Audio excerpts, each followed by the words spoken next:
girls' day at the salon. We're basically doing Jess and I's hair, and then I'm going darker. And it's been a minute since I've done that. I probably will end up adding dimension later on. And then with Jessie, we are doing a baby light and then really balayaging her ends and making them super, super light, which it's been a minute. She's so low maintenance when it comes to her hair. Her natural is probably my lightest client that I would even have.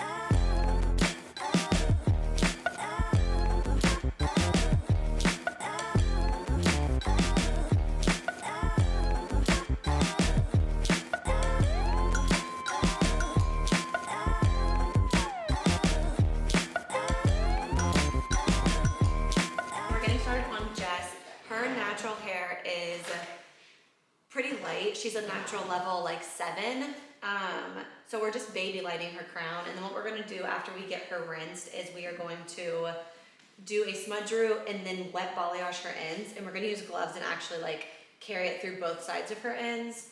And yeah, it's just going to be really, really nice melty blonde. Her natural, she just honestly is so low maintenance, like doesn't need to get her hair done that often. And yeah, it's going to be like a nice, really melty, blendy blonde. Okay, so we are on portion 2 of toning my hair. With going darker when you're blonde, you do have to fill that in because going lighter, you're removing all of that pigment. And then when you're going back darker, you have to fill that in. So like the biggest rookie mistake or mistake that a stylist could make is to take a really blonde like my hair was before and just go right in with like a level 5, level 6 formula. So right now, the first time we did, what did we use? Mostly like 8s, like the first time. 7G, we did 8GG. 7G, 8GG, 8C. So that's like coppers and golds that were filling that blonde back, like putting pigment back into that blonde, and it still wasn't quite pigmented enough. So this time we did straight 7C and 6CB. So basically just add more pigment. The darker the level, the more pigment there is. So now we're going in with like a 6, 7 level, and it's just going to be honestly like, it's coppers and golds that we're adding, but it's basically just, it's coppers and golds that we're adding, but it's basically just like again filling that pigment. So we're on step 2 of filling my hair. Jess's foils are in, and then we're going to go through and do wet tip outs for her balayage, and then do my actual color after the second portion of the toning is done. I literally feel like a different person right now. I can barely look in the mirror, but this is after the second toner is rinsed and I've like detangled everything. We're about to dry a section just so we know exactly what we want to put on for the final color. You can definitely tell like there's like a major red tint, but you have to have the underlying warmth to make the color look rich and like chocolatey. So keep you posted. Okay, the color's back on my head and we're about to start the second step of Jessie's portion. So her baby lights are out and then we are doing a 7 vol Schwarzkopf Blonde Me. It's super gentle lightener. I'm doing a wet balayage on her ends.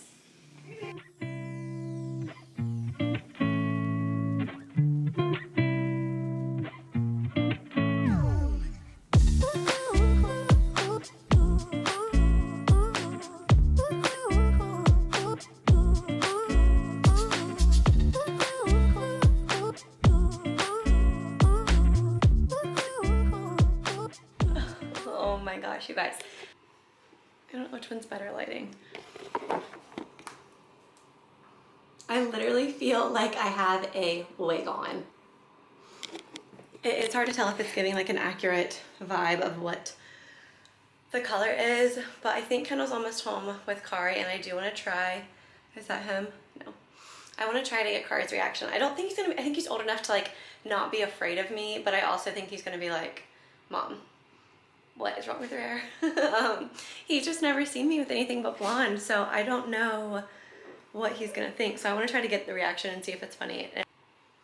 I'm dying, you guys. My camera did die at the salon, and I think that I'm gonna honestly just make this. I wish I'd have gotten a little bit more footage at the salon and done like more of a talk through of what we were doing. I think we felt kind of rushed because we were doing mine and Jess's hair.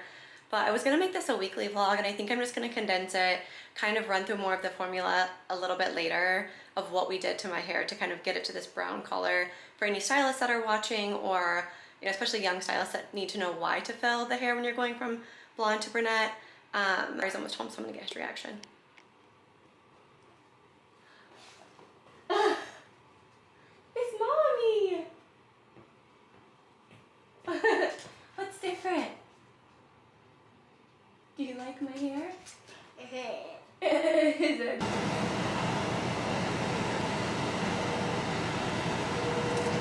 Thank you.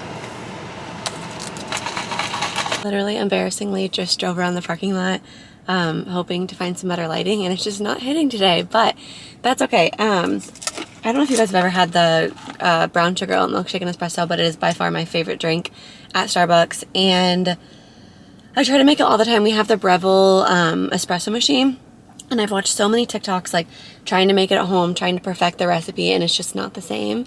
So I'm honestly a sucker for it. But anyway, I need to close out the video from the salon when I like went dark. This has probably been 3 weeks since I've had this hair color, and I'm just now getting around to like finishing this video. I sat down the other day to edit it, and I meant to like do it that night, and I just didn't. I'm just not good at this vlog stuff. But anyway, I actually did talk about a little bit more about the formulas at the salon, which you've previously seen. So I'm not going to rehash out those formulas and what we used. Again, we had to tone my hair twice. In hindsight, we definitely should have gone in with a level 7 with more rich copper tones the first time rather than so much of a level 8. A level 8's just not really dark enough.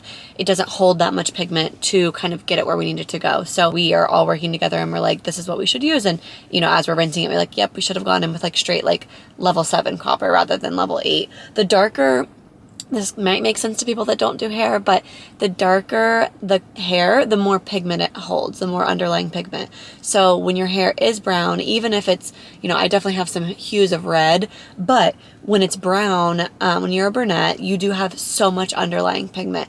That's why I can't tell you how many times someone sits down in my chair and says, oh, like, you know, I found you on Instagram or whatever, and my last stylist turned my hair orange. I'm speaking of a brunette.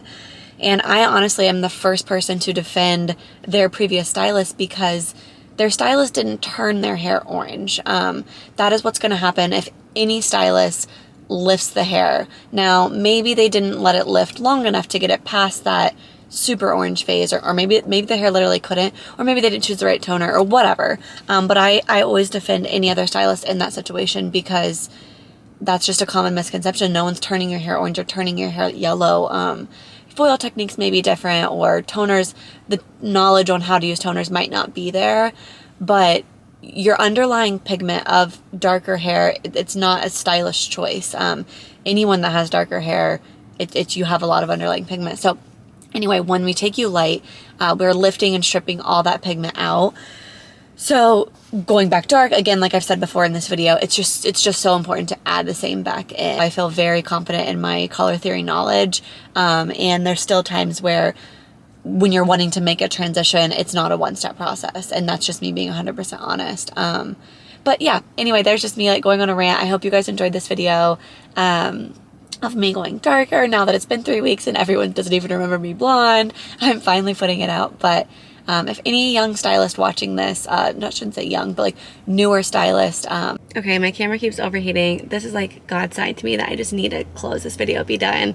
What I was going to say though, before it was overheating, if there are any newer stylists or even clients that have any questions about the process of color theory, going lighter, going darker, adding the warmth back in, whatever it may be, I'm going to link my Instagram right here. Please feel free to message me at any point in time. If you have any questions at all, let me know. And I hope this video wasn't too cringe and hard to watch and now finally putting it out. But I hope you enjoyed. Thank you for watching.